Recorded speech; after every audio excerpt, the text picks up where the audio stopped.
The palace walls have always held secrets, but some moments pierce through the silence and make their way to the public in the form of shockwaves.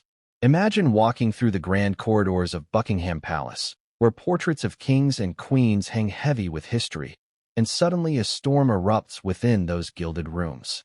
This was not the kind of storm that rattled the windows or shook the chandeliers. It was the kind of storm that tore through the heart of a family and threatened the stability of the monarchy itself.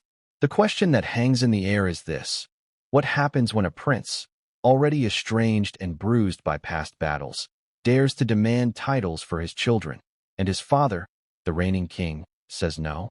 This is not just a story of royal politics. It is the unraveling of bonds, the clashing of duty with desire, and the moment when love for one's children collides with loyalty to an institution older than memory. For years, the narrative of Prince Harry and Meghan Markle has been one of conflict, of choosing independence over tradition, of carving out their own space in a world that rarely forgives those who defy the crown. Their departure from royal duties, what the world has come to call Megxit, was a seismic event.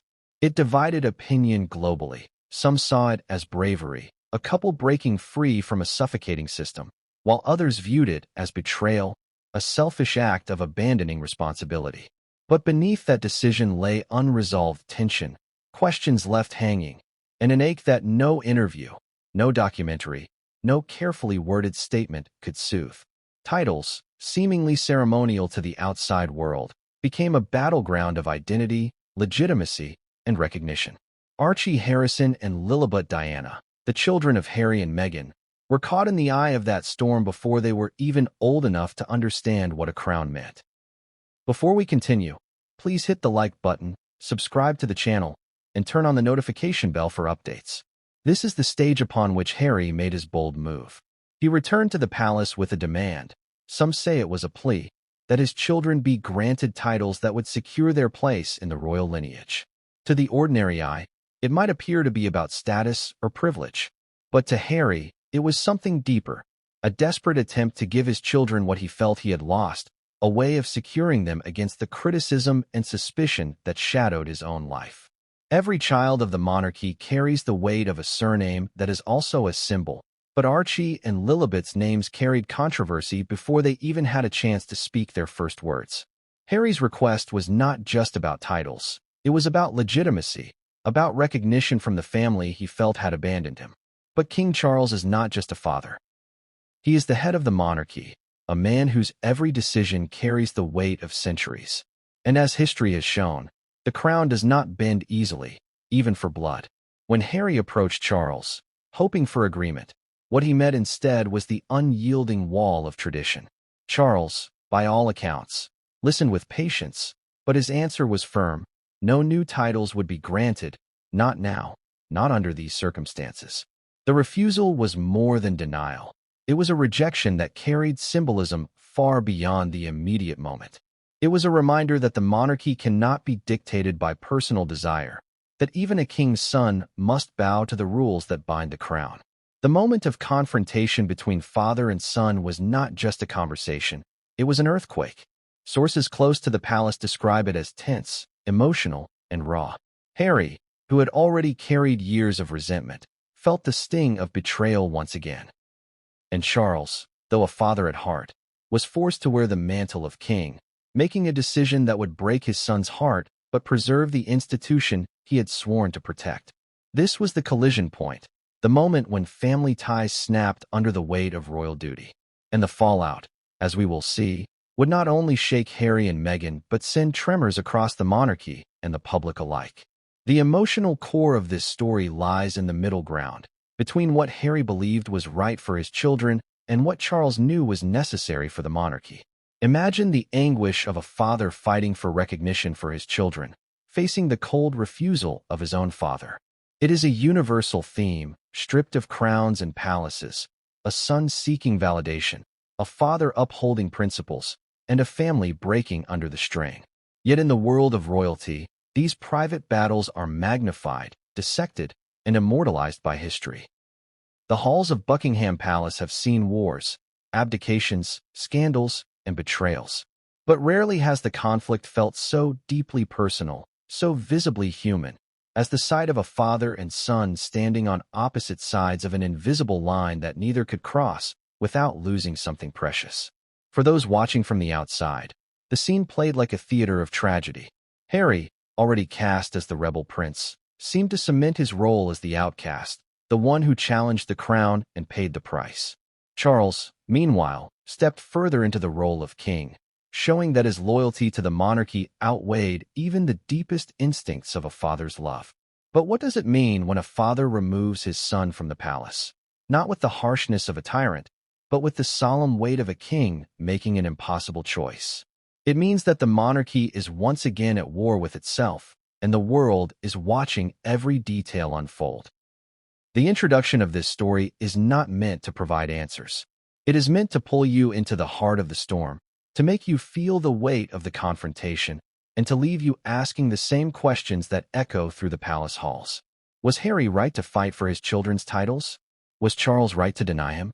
And at what cost does a crown preserve itself when it means breaking the very family it is built upon? These are the questions that will guide us through the chapters ahead, where every detail, every whispered conversation, and every public reaction reveals the depth of this crisis. This is not just a tale of titles. It is a story of love, power, betrayal, and the eternal conflict between family and crown. And so, as we stand at the edge of this story, remember that the truth of what happened is not found only in the headlines or the statements released by palace officials. It is found in the silences, the looks exchanged, the doors closed to the public. It is found in the tear-stained arguments and the cold firmness of royal tradition. And as we move forward, we will peel back the layers of this conflict, chapter by chapter, until the full weight of this confrontation stands revealed. This was the moment when Prince Harry tried to secure a future for his children, and King Charles reminded him that the future of the monarchy comes at a price. This is just the beginning of the journey, and the palace walls are only starting to whisper their secrets. The confrontation between Harry and Charles did not happen in a vacuum. To understand the full weight of this moment, one must trace the years of tension that brought them here. Since childhood, Harry has lived under the shadow of royal expectation and tragedy. The death of his mother, Princess Diana, carved wounds that never truly healed. Growing up, he often felt overshadowed by his brother, Prince William, the heir to the throne. The difference between heir and spare may sound like a technicality, but in the royal family, it is everything. It dictates how the public sees you, how the palace treats you, and even how you are valued within the system. For Harry, that distinction became a source of pain that grew more pronounced over time. His bond with his mother was one of warmth and rebellion, and when she was gone, he was left with an institution that seemed cold and unyielding. That pain shaped him, made him fiercely protective of his own children, and perhaps explains why he was so determined that Archie and Lilibet not inherit the same feelings of exclusion he endured. When Meghan entered Harry's life, she represented something different from the rigidity of royal life.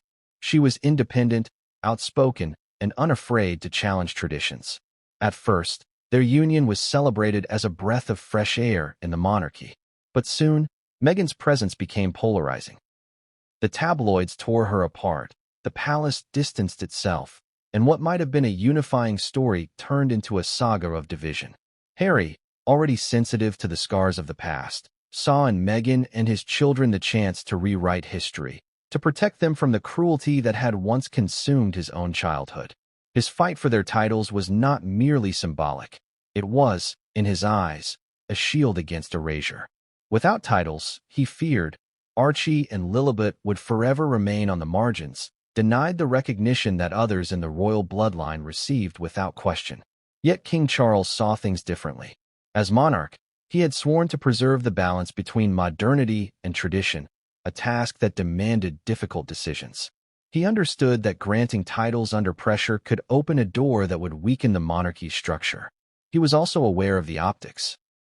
Harry and Meghan had publicly criticized the royal family, stepped away from duties, and built careers outside the crown.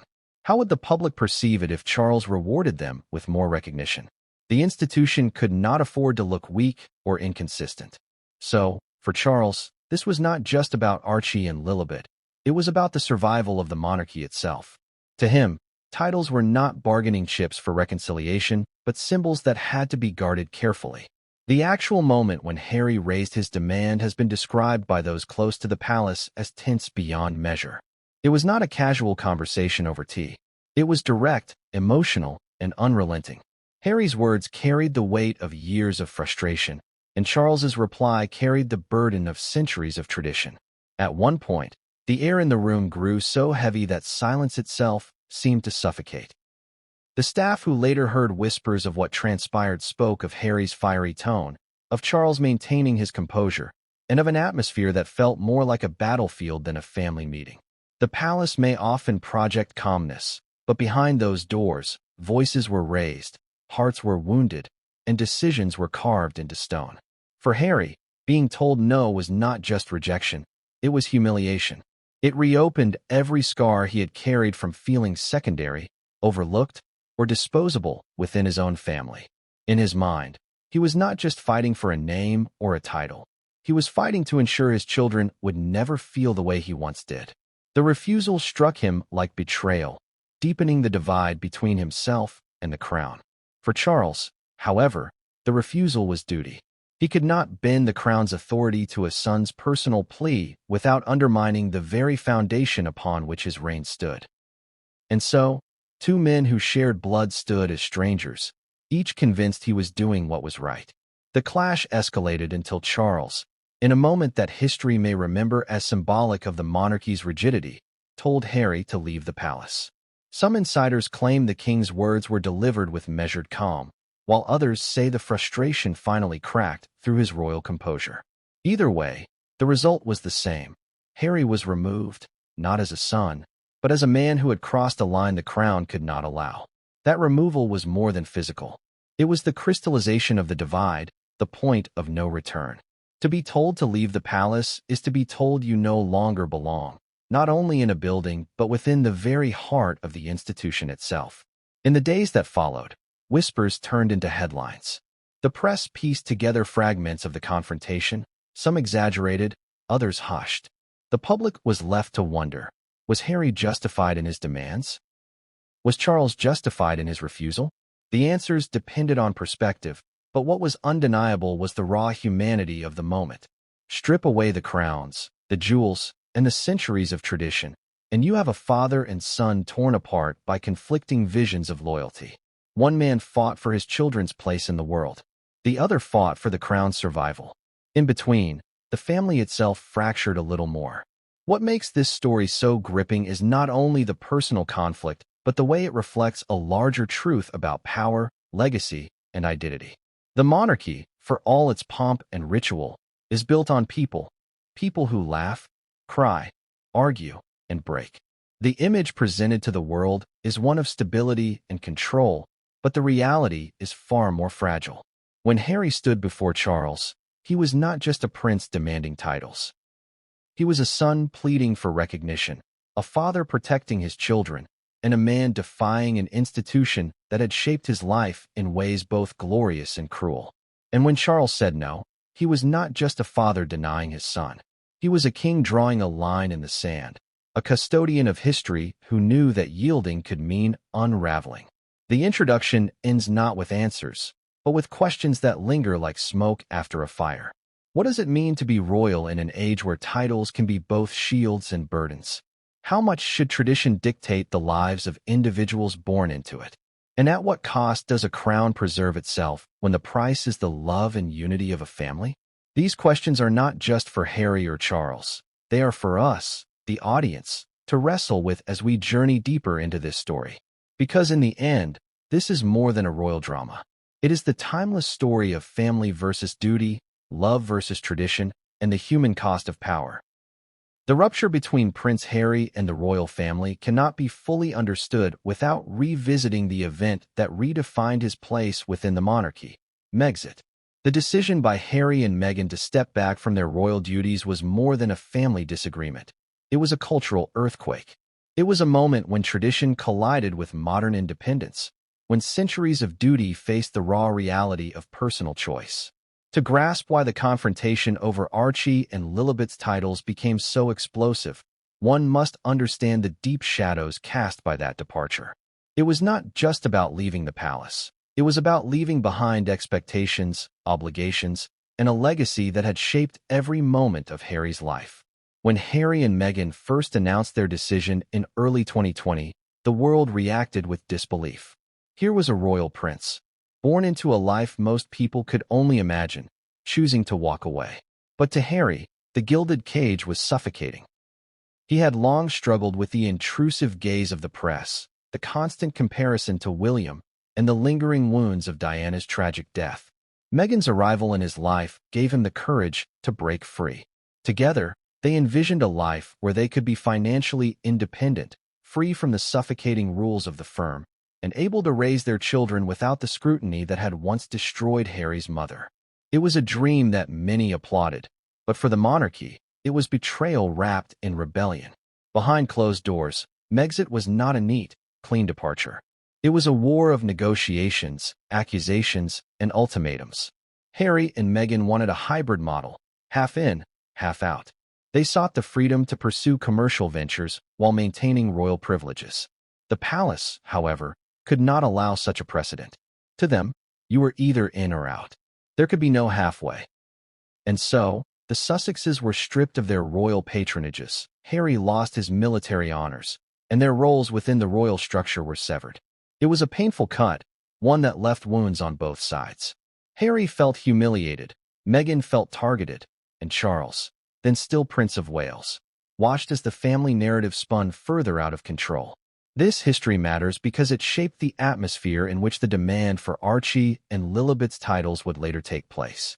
The memory of Megxit lingered like smoke after a fire, its bitterness seeping into every conversation, every attempt at reconciliation.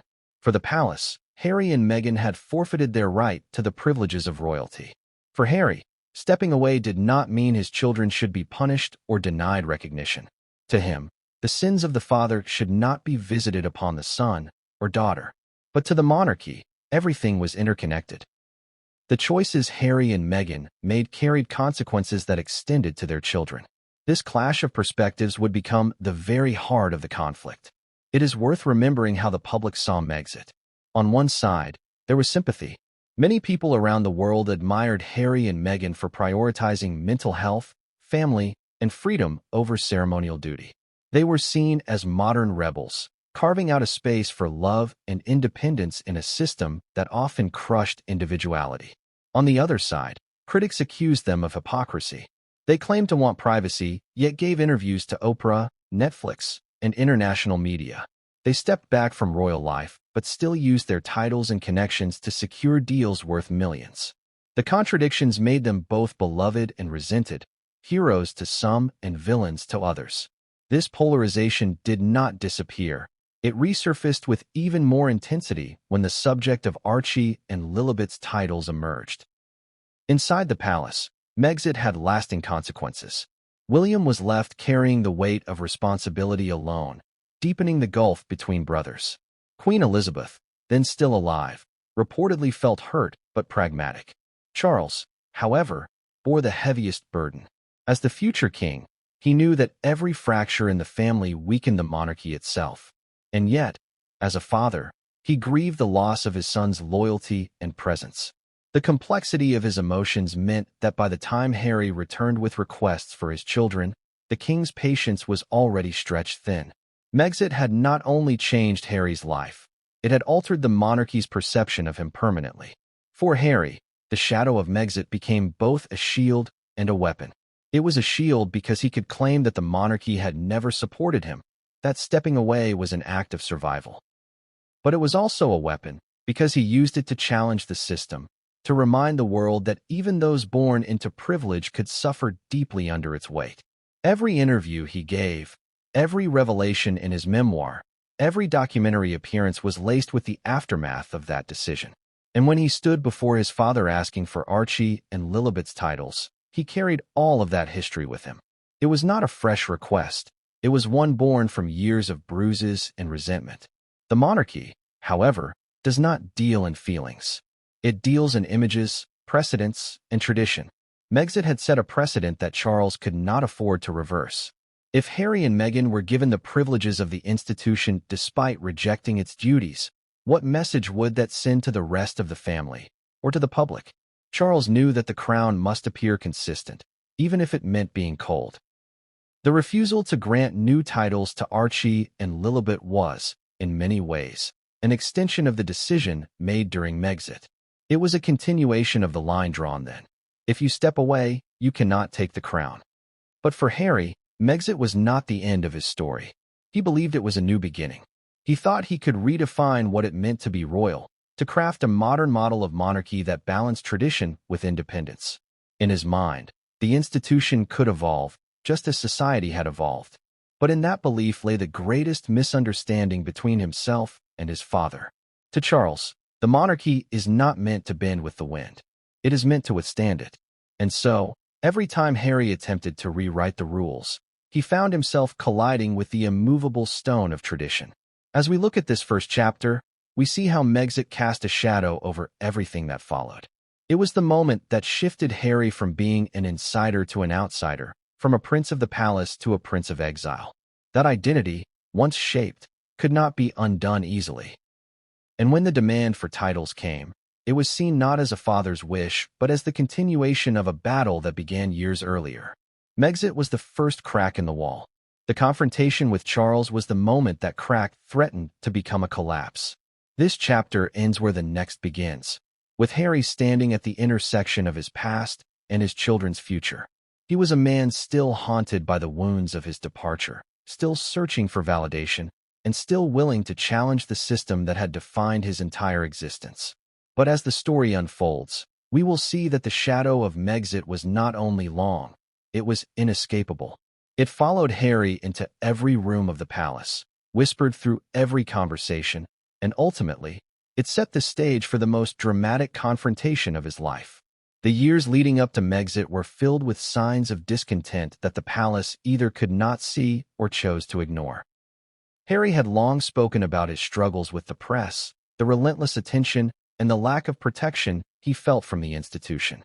After Meghan entered his life, the tension reached a breaking point. She was not just another royal spouse. She was an outsider who brought her own identity, career, and voice into a family that thrived on silence, obedience, and carefully curated appearances. Harry found in her the courage to take the steps he had always thought about, but never acted on.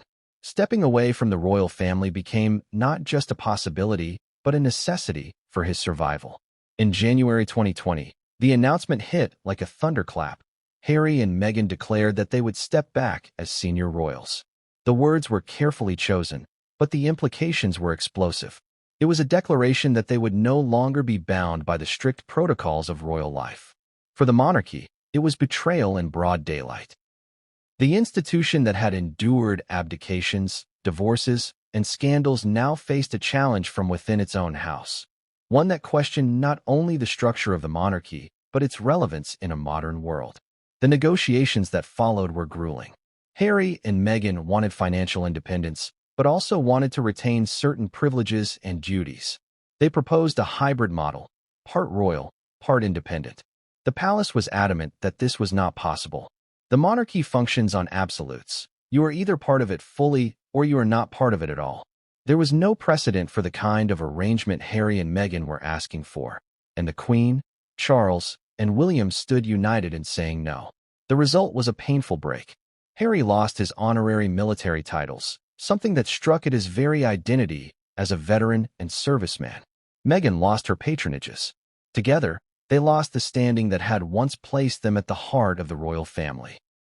The world watched as the Sussexes settled in North America, first in Canada and then in California. For many, this seemed like the fairy tale ending they had fought for: freedom from the palace, a chance to live life on their own terms. But freedom came with its own challenges. They faced financial pressures, the need to build a brand, and the continuing storm of media scrutiny. Their every move was dissected. Were they thriving, or were they floundering? Critics claimed they wanted the perks without the responsibility. Supporters argued they were brave for refusing to be suffocated by an archaic institution. The memory of Megxit lingered heavily in Buckingham Palace. For Charles, who had spent decades preparing for kingship, the episode was more than a personal disappointment. It was a warning sign. It showed that the family's unity could not be taken for granted, that even a son could break away and challenge the authority of the crown. The queen, who had spent her reign embodying stability, reportedly felt both sorrow and resolve. She knew the monarchy must endure above all else. That perspective hardened the family's response when Harry returned with requests later on. But for Harry, Megxit was not the end of his story. It was the beginning of a new chapter. He believed he was blazing a trail that would modernize what it meant to be royal. He believed the monarchy had to adapt to survive, and that he and Meghan could be the ones to show it how. Instead, what he found was resistance at every level. His departure did not spark reform in the palace. It reinforced the institution's rigidity. Where he saw opportunity for evolution, they saw threat of dissolution. This gap in understanding only deepened the bitterness between him and his family. When Harry looked at his children, Archie and Lilibet, he saw the future he wanted to create. One where they could live freely, unbound by the cruelty of the tabloids, yet still recognized for their heritage. He wanted them to inherit not just a name, but the legitimacy that came with titles. The irony was that Megxit itself had made this far more complicated. By stepping away, Harry had placed his children outside the circle of expectation. The monarchy could not easily grant them what Harry now demanded, because to do so would undermine the very boundaries drawn during Megxit. The choices of the past came back to shape the conflicts of the present. The media narrative surrounding Megxit only intensified the bitterness. Headlines screamed of betrayal, selfishness, and greed. Others praised the Sussexes for their courage. Documentaries, podcasts, and interviews painted the picture of a family at war with itself. Harry's words in interviews, about feeling trapped, about Meghan facing racism, about the lack of support for his mental health, added fuel to the fire. Every revelation widened the gulf between him and the crown. For the public, it became a story of sides. Were you with Harry and Meghan, or with the monarchy? That polarization never truly faded. It resurfaced each time Harry and Meghan made a move that clashed with tradition. For Charles, Megxit created a constant headache. He was caught between being a father and being the guardian of an institution. The two roles often pulled him in opposite directions. He wanted peace with his son, but he could not allow the monarchy to appear weak. He wanted to protect his grandchildren, but he could not give the impression that privilege could be demanded. This duality defined his approach to Harry's later confrontation. It was not simply about Archie and Lilibet. It was about whether the monarchy could withstand the pressure Harry continued to apply from the outside. The significance of Megxit in this story is not merely historical. It is the root of the distrust that colored every conversation afterward. It is why Charles's refusal of Harry's request felt inevitable. It is why the confrontation carried so much emotional weight. Harry did not walk into that room as just a father asking for recognition for his children. He walked in as the prince who had once walked away, who had defied the crown, who had exposed its secrets to the world. The palace never forgot that. And so, when Harry raised his demand, he was not starting fresh. He was reopening old wounds. And Charles responded with the same firmness that had defined the monarchy's approach from the start. As this chapter closes, it is clear that Megxit was not an isolated event. It was the beginning of a shadow that stretched across every decision that followed. Harry thought leaving would give him freedom, but in many ways, it bound him even more tightly to the conflict. He became the outsider, the rebel, the one who challenged tradition.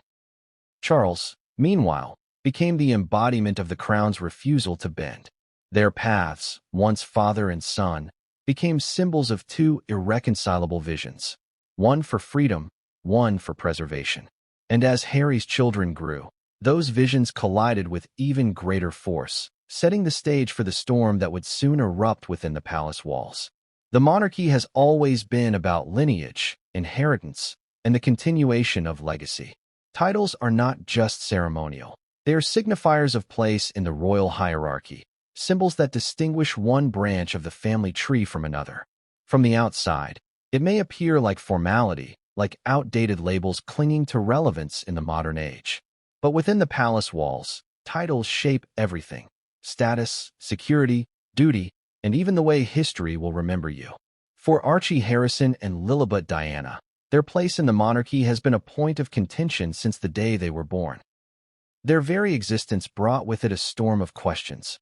Would they be given titles? And if not, what message would that send to the world? Traditionally, the rules governing titles trace back to the letters patent issued by King George V in 1917. These documents set out who would be entitled to be called prince or princess. By those standards, Archie and Lilibet, as the grandchildren of the reigning monarch once Charles ascended the throne, were technically eligible. But tradition does not exist in a vacuum.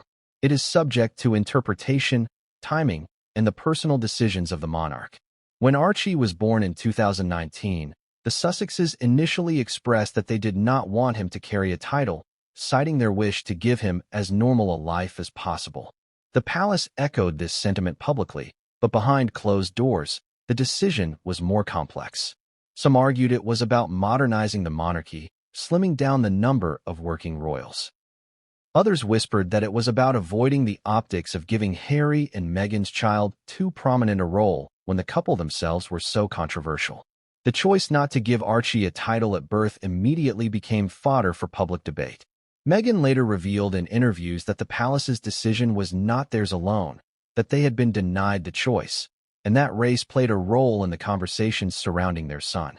Those allegations added fuel to a fire that had been burning since Meghan joined the royal family. Questions of tradition, fairness, and prejudice merged into one volatile mix. To Harry, the denial of a title for Archie was a rejection of his child's place in the family. To the monarchy, it was a practical decision in line with a future vision of a slimmed-down crown. But the emotional consequences were unavoidable. When Lilibet Diana was born in 2021, the issue resurfaced. Her very name, chosen in honor of the Queen's childhood nickname and Diana's memory, was a symbolic olive branch. Yet the same questions followed. Would she be recognized formally as a princess when Charles became king? In theory, yes. In practice, it was uncertain. The monarchy was cautious, aware that public opinion was already sharply divided. Granting or denying titles would send a message not only to Harry and Meghan, but to the world. For Charles, this was a delicate balancing act. He had long championed a slimmed-down monarchy, one that would focus on the immediate line of succession. To him, titles had to be reserved for those who would serve the institution directly. But how does a father deny recognition to his own grandchildren without appearing cold, even cruel? That was the dilemma Charles faced as Harry raised his demands. The public's fascination with Archie and Lilibet's status reveals just how deeply titles matter, even in the 21st century. These children, innocent and unaware, became symbols in a much larger struggle. For supporters of Harry and Meghan, the withholding of titles was proof of unfair treatment, even prejudice. For defenders of the monarchy, it was common sense. Why bestow royal privileges on children who would grow up outside the system? Every photograph of Archie, every rare glimpse of Lilibet, became loaded with meaning. Were they royals in exile, or simply children living freely in California? The ambiguity itself was a source of tension. Harry's determination to secure titles for his children must be understood against this backdrop. He was not only thinking of their immediate future, but their long-term place in history. Titles, in his mind, would grant them legitimacy, shield them from the criticism that had plagued him, and ensure they would not be erased from the royal narrative. He saw them as a form of protection, a guarantee that his children would not be treated as outsiders simply because of the choices he and Meghan had made. For Harry, denying Archie and Lilibet their titles was akin to punishing them for decisions they had no part in. It was repeating the same mistakes that had haunted his own childhood, where he often felt like the spare, the less important son. The monarchy, however, saw it differently. Titles were not shields, but obligations. They came with scrutiny, expectations, and responsibilities. Granting Archie and Lilibet titles would not exempt them from public pressure, it would invite it. The very protection Harry sought could be undermined by the visibility titles brought. Beyond that, the institution had to think of precedent. If Harry's children received titles despite his departure from royal duties, what message would that send about accountability? To the monarchy, this was not about punishing children. It was about preserving the integrity of the crown. The tension between these two perspectives created an impasse. Harry, driven by emotion, saw titles as love, recognition, and protection. Charles, bound by duty, saw them as symbols of service, tradition, and accountability. Neither man was entirely wrong, yet neither could concede without betraying what he valued most. That is why the confrontation over Archie and Lilibet's titles was so charged. It was not just about words before their names. It was about the clash between two visions of what it means to be royal. What makes this debate so gripping is how it resonates with ordinary people. Strip away the crowns and palaces, and you are left with a universal theme. A father wanting the best for his children, and a parent-turned-leader making decisions that affect family ties. The tension between love and duty is something many can relate to, even if most will never face it on such a global stage. For Harry, this was a personal fight that became political. For Charles, it was a political decision that became painfully personal. And in the middle stood two children, Archie and Lilibet, too young to understand the storm swirling around their names. As this chapter unfolds, we see how the place of children in the monarchy has always been fraught with complexity. From Edward VIII's abdication altering the fates of his nieces and nephews, to Diana's insistence on raising William and Harry with a semblance of normality, the history of royal children is filled with lessons about the tension between tradition and humanity. Archie and Lilibet's situation is not unique in its difficulty. It is unique in its visibility. Never before has the debate been so public, so polarized, and so entangled with issues of race, modernity, and the future of the monarchy itself. This chapter closes with the realization that the question of titles is not merely administrative. It is existential. For Harry, it is about his children's identity. For Charles, it is about the crown's survival. And as we move to the next chapter, Harry's determination becomes clearer, his resolve sharper. He is not simply asking, he is demanding. And with each demand, the fault lines within the monarchy deepen, pushing father and son closer to the point of no return.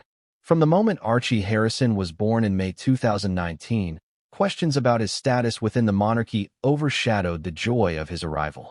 The royal family, steeped in tradition, usually follows well-trodden paths when it comes to births, christenings, and titles. But Archie's entrance into the world signaled something different. Instead of being wrapped seamlessly into the embrace of royal customs, his life became a debate about rules, reforms, and rejection. He was born into a family that lives by protocol, yet the very first headlines about him revolved not around celebration, but about whether he would be a prince. This uncertainty exposed just how much weight titles carry in the British monarchy. They are not merely names, but markers of identity, status, and legitimacy. To the monarchy, they define the hierarchy that has endured for centuries. To the public, they carry fascination and meaning, connecting individuals to history itself. And to Harry, they meant everything, because he knew what it was like to live without the kind of recognition that his brother, William, enjoyed. For Harry, who had grown up as the spare, titles were not about vanity. They were about security, validation, and belonging. Archie's lack of title at birth was initially explained as part of a broader move toward modernization. Palace insiders spoke of Charles's long-held plan for a slimmed-down monarchy, one that would focus resources and attention on the direct line of succession. By this reasoning, Archie and, later, Lilibet would not need titles since they were unlikely to serve as working royals. But beneath this explanation, a more painful narrative emerged. Meghan later revealed in interviews that the decision had not been theirs alone, and that conversations within the palace included concerns about the color of Archie's skin and how different he might look. Those revelations sent shockwaves across the globe. Suddenly, the debate over titles was no longer about tradition. It was about race, representation, and fairness. Lilibet's birth in 2021 brought the issue roaring back. Named after the Queen's childhood nickname and Diana's legacy, her name itself was a gesture of connection, even reconciliation. Yet once again, the question of titles loomed. By law, with Charles on the throne, she and Archie would automatically become prince and princess. But Charles, as king, retained the power to issue new letters patent that could either confirm or restrict those titles. To Harry and Meghan, it felt like their children's identities were being held hostage to palace politics. To Charles, it was about ensuring the monarchy did not expand beyond its ability to remain relevant. The weight of this debate cannot be overstated. For Harry, Titles for Archie and Lilibet symbolized protection. He believed that without formal recognition, his children would always be treated as outsiders, marginalized both by the palace and by the public. It was not just about honorifics. It was about ensuring that his children would not suffer the same emotional wounds he had carried since childhood. He remembered what it was like to be the secondary son, constantly compared to William, and he refused to let Archie and Lilibet grow up feeling like afterthoughts. To him, the crown owed his children the dignity of acknowledgement. But Charles's perspective was grounded in centuries of royal logic. Titles are not simply gifts, they are commitments. They bring attention, obligation, and scrutiny. To grant them to children who were being raised thousands of miles away, outside the traditions of palace life, was to invite contradictions. Could they be princes and princesses in name, but not in service? Could they enjoy the prestige without the responsibilities? To Charles, that was a dangerous precedent. It blurred the lines between royal duty and private choice, weakening the monarchy's credibility. This clash between Harry and Charles reflects a deeper struggle over the future of the monarchy itself. Should it adapt to changing times, becoming more inclusive and flexible, or should it remain rigid, preserving the same rules that have held it together for generations? Archie and Lilibet's place in the royal family became the battlefield for this struggle. Their innocence only heightened the stakes. Here were two children, too young to understand the burden of history, yet already symbols of division. The public, too, played its part in shaping the narrative. Supporters of Harry and Meghan saw the denial of titles as proof of bias, a deliberate attempt to exclude them and their children. Critics accused Harry of hypocrisy. Having rejected royal duties himself, why should he expect privileges for his offspring? Social media lit up with debates that mirrored the larger cultural tensions of the age: race, privilege, tradition, and modernity. Every photograph of Archie, every rare glimpse of Lilibet, became more than just family snapshots. They were politicized images, analyzed for what they said about the family's future and the institution's soul. History offers many parallels. Royal children have always been pawns in the larger game of power and perception. The Duke of Windsor's descendants lost their place in line after his abdication. Princess Margaret's children lived lives largely outside the spotlight because of their position in the hierarchy. Even within Harry's own life, Diana fought to ensure that William and Harry were not consumed entirely by palace traditions, taking them to fast food restaurants, amusement parks, and charity visits. The question of how much the crown controls the lives of children has always been central. Archie and Lilibet's struggle is simply the latest, but perhaps the most visible, in this centuries-old dilemma. For Harry, though, this was not history, it was personal. Each time he saw his children left off official palace communications or excluded from discussions about the royal future, it deepened his resentment. To him, the monarchy was repeating the same mistakes it had made with him, diminishing his worth, overlooking his humanity, and leaving him to grapple with feelings of inadequacy. His determination to secure titles for Archie and Lilibet was less about royal protocol than about breaking that cycle. He wanted to ensure his children would never look back and wonder why they were denied acknowledgement.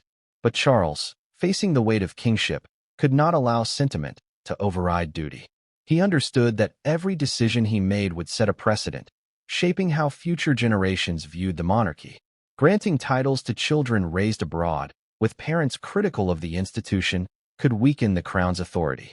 His refusal, though painful, was rooted in the belief that the monarchy must endure beyond personal grievances. And so, what Harry saw as recognition, Charles saw as risk. This chapter reveals the depth of the clash. Two men, both fathers, both shaped by the same institution, yet standing on opposite sides of its meaning. To Harry, titles were protection. To Charles, they were burden. The result was inevitable tension, a confrontation where love and duty could not coexist peacefully. Archie and Lilibet, though innocent, became symbols of this rift, their names carrying the weight of centuries-old debates about monarchy, identity, and belonging. As the chapter closes, we are left with a haunting truth. The place of children in the monarchy has always been fragile, shaped not by their own choices but by the politics of adults. Archie and Lilibet, though born into privilege, find themselves at the heart of a storm that questions the very purpose of titles in the modern age. And with each passing moment, Harry's determination to fight for their recognition only grows stronger, setting the stage for the heated confrontation that will soon erupt between him and his father.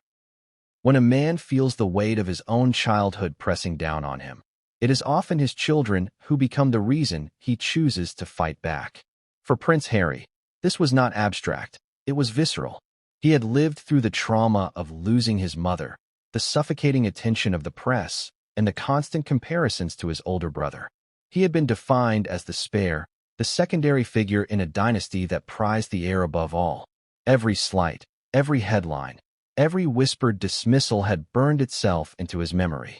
And now, with Archie and Lilibet, Harry was determined to rewrite that narrative.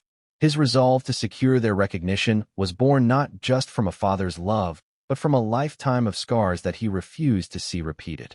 Harry's determination did not emerge suddenly in that confrontation with his father. It had been building steadily for years, a fire that grew hotter with every perceived insult or rejection. Even before Megxit, Harry had hinted at his discontent with the system. He spoke openly about mental health, about feeling trapped, about questioning whether anyone truly wanted to live within the confines of monarchy. When Meghan entered his life, she gave his doubts form and voice. Together, they decided to step back, but Harry's decision to protect his children was not about leaving. It was about ensuring they were not erased.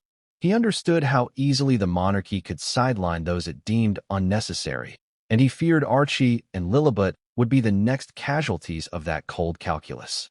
Harry's resolve was fueled by a profound sense of injustice. He believed that Archie and Lilibet, as the grandchildren of the king, deserved the same acknowledgement as other royal children. He bristled at the idea that their legitimacy could be questioned simply because he and Meghan had chosen a different path. To him, the denial of titles was not just an institutional decision. It was a personal insult, one that cut to the very core of his identity as a father. His children were innocent, yet they were paying the price for choices he had made. That reality gnawed at him, hardening his resolve into something immovable. Behind Harry's determination lay another layer, his mother's legacy. Diana had fought fiercely to protect her sons from the coldness of the palace. She insisted on taking them on public outings, exposing them to the realities of ordinary life, and shielding them from the worst of the press. She gave them a taste of freedom within a world that demanded servitude. Harry inherited that instinct from her. In every decision he made about Archie and Lilibet, Diana's memory loomed large. He saw himself as carrying her torch, as ensuring her grandchildren would never feel abandoned or devalued in the way she once felt. His fight for titles was, in many ways, a continuation of her fight for dignity. Harry's determination also had a defiant edge. He had grown tired of being told no, of being reminded that he was secondary, of being treated as though his voice carried less weight than others in the family. Each rejection from the palace only strengthened his will. He was no longer the boy who obeyed quietly.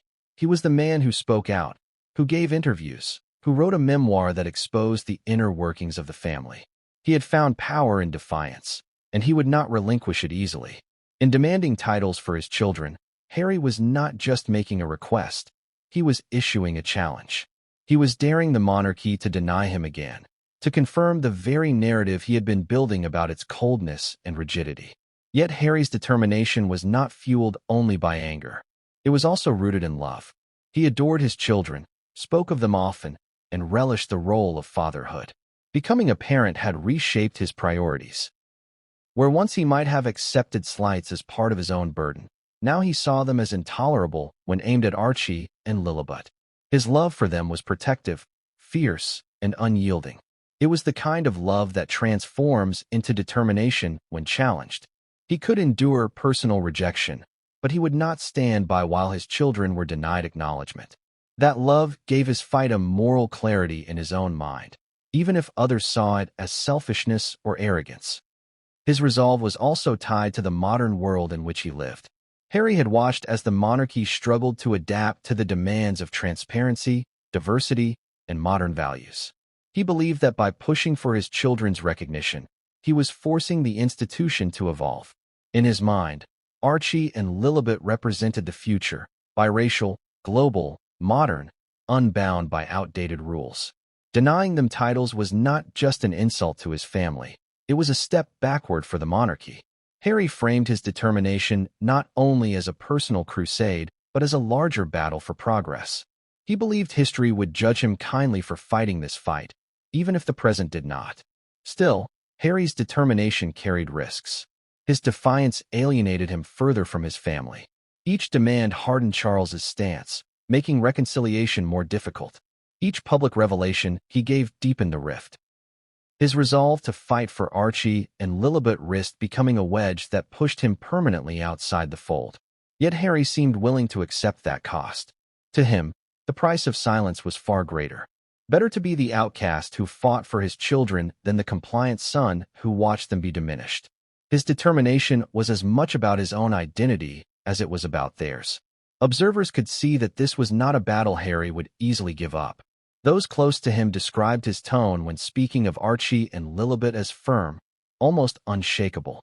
He had made up his mind, and no amount of persuasion could sway him. To the palace, this intransigence was infuriating. To Harry, it was integrity. He believed that bending on this issue would mean betraying his children, betraying Diana's legacy, and betraying himself. That conviction gave him strength, but it also made compromise nearly impossible. Harry's determination, then, must be seen as both his greatest strength and his greatest weakness. It gave him courage to stand up to an institution that had defined and confined him for his entire life. But it also blinded him to the nuances of the situation, to the reality that titles could not solve every problem. His love for his children was undeniable, but his fight for their recognition risked deepening the very divisions he sought to heal. And yet, in Harry's eyes, there was no alternative. He would not accept a future in which Archie and Lilibet were sidelined. He would push, he would demand, he would defy, because to him, anything less would be failure. This chapter reveals Harry as a man transformed by fatherhood, emboldened by love, and hardened by years of rejection. His determination was not reckless. It was the product of everything he had endured. But it was also a force that would bring him into direct collision with his father. Because Charles, too, was determined. Determined to preserve the monarchy, to uphold tradition, to ensure that the crown remained strong. The clash between these two men was inevitable, because their determinations pointed in opposite directions. One toward recognition, the other toward preservation. One toward change, the other toward tradition. And when those forces met, the result would be explosive. Harry's resolve to secure recognition for Archie and Lilibet cannot be separated from the story of his own identity. From his earliest years, his life had been defined by contrasts. He was both privileged and trapped, adored and criticized, protected and exposed. Every royal event, every public outing, every photo snapped of him as a child was a reminder that he lived under scrutiny he did not choose. Those experiences carved a perspective into him that was far different from his brothers. William, as heir, was molded to accept the burden of the crown. Harry, as the spare, was left in a strange limbo. Important enough to be watched, but never essential enough to be prioritized. This duality instilled in him a deep resentment of hierarchy, but also a fierce desire to matter. And now, with his children, he saw the chance to break that cycle, to fight for their legitimacy in a way no one had fought for him. In private conversations with friends, Harry often described the monarchy as an institution that cared more about optics than people. He had felt the sting of that truth in the aftermath of Diana's death, when protocol seemed to matter more than grieving children. He saw it again in the way Meghan was treated, with silence from the palace as the tabloids tore her apart. For him, the refusal to grant titles to Archie and Lilibet was not a practical decision. It was another sign that the family prioritized image over love. This belief fueled his determination.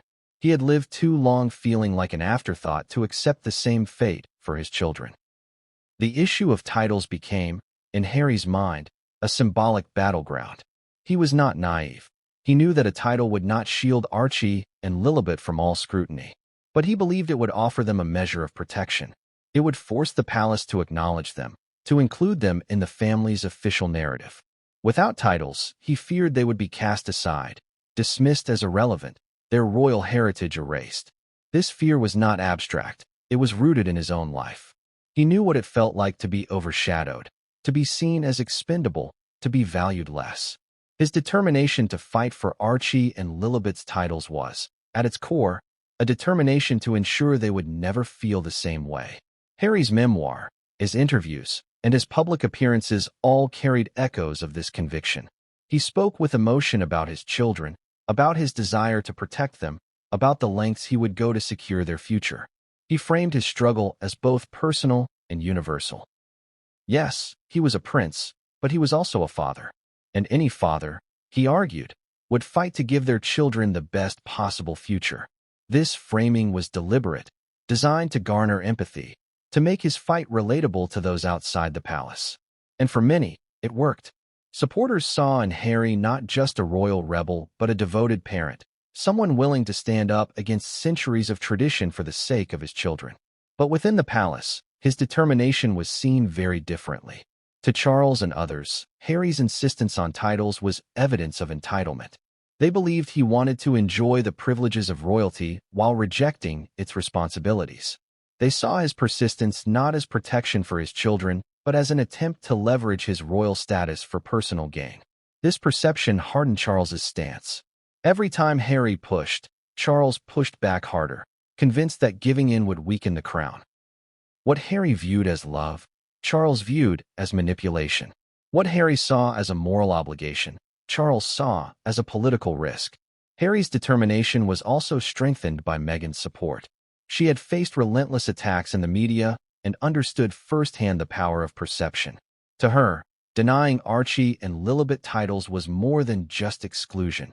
It was a message to the world that her children were not equal, not fully accepted. Meghan's influence reinforced Harry's resolve. Together, they presented a united front, framing their fight as one against systemic unfairness. They believed they were not only standing up for their own children, but challenging an outdated system that resisted progress. This shared conviction gave Harry strength, but it also made compromise with the palace nearly impossible. The more the palace resisted, the more determined Harry became. It was as if every refusal confirmed his belief that the institution was rigid, cold, and incapable of change. Each rejection deepened his resolve, turning what might have been a negotiation into a crusade. He began to see himself not just as a father fighting for his children, but as a symbol of resistance against an institution unwilling to evolve. This self-image gave him confidence, but it also blinded him to the possibility that his determination could backfire, that by pushing too hard, he might widen the very divide he wanted to close. The emotional core of Harry's determination was his fear of invisibility. He had lived through the experience of being the second son, overshadowed by William, defined by contrast rather than by his own worth. He did not want Archie and Lilibet to live with that same shadow. To him, titles were visibility, proof that his children belonged, that they could not be ignored. Without them, he feared they would be erased from history, remembered only as footnotes in a family that never fully embraced them. This fear drove him relentlessly, shaping every conversation he had with his father, every word he spoke publicly, every choice he made privately. As his determination hardened, Harry also became more confrontational. No longer willing to remain silent, he brought his demands directly to the king. This was not the timid son of years past. This was a man who had found his voice and was unafraid to use it, even against the crown itself. The confrontation that followed was born of this resolve, a clash between a father's love and a king's duty, between personal conviction and institutional preservation. For Harry, it was the culmination of years of frustration, the moment when he would finally stand his ground. For Charles, it was a test of authority, the point at which he would draw a line that even his son could not cross. Harry's determination, then, is not just about titles. It is about identity, legacy, love, and rebellion. It is about a man who refuses to be silenced, who refuses to let his children suffer the same neglect he endured, who refuses to accept that tradition should outweigh humanity. But it is also about the risks of defiance, the costs of standing against an institution that has outlasted centuries. Harry's resolve makes him admirable to some and reckless to others.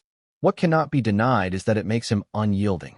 And when unyielding determination meets unyielding tradition, the result is inevitable conflict. This chapter closes with the image of Harry standing firm, his resolve unshaken, his love for his children burning brightly, his defiance sharpened by years of rejection. He is a man prepared to face the consequences of challenging his father, prepared to risk exile for the sake of recognition. His determination has set him on a collision course with the king, and the next chapter reveals what happens when father and son finally confront one another within the gilded halls of the palace, where love and duty clash with devastating force.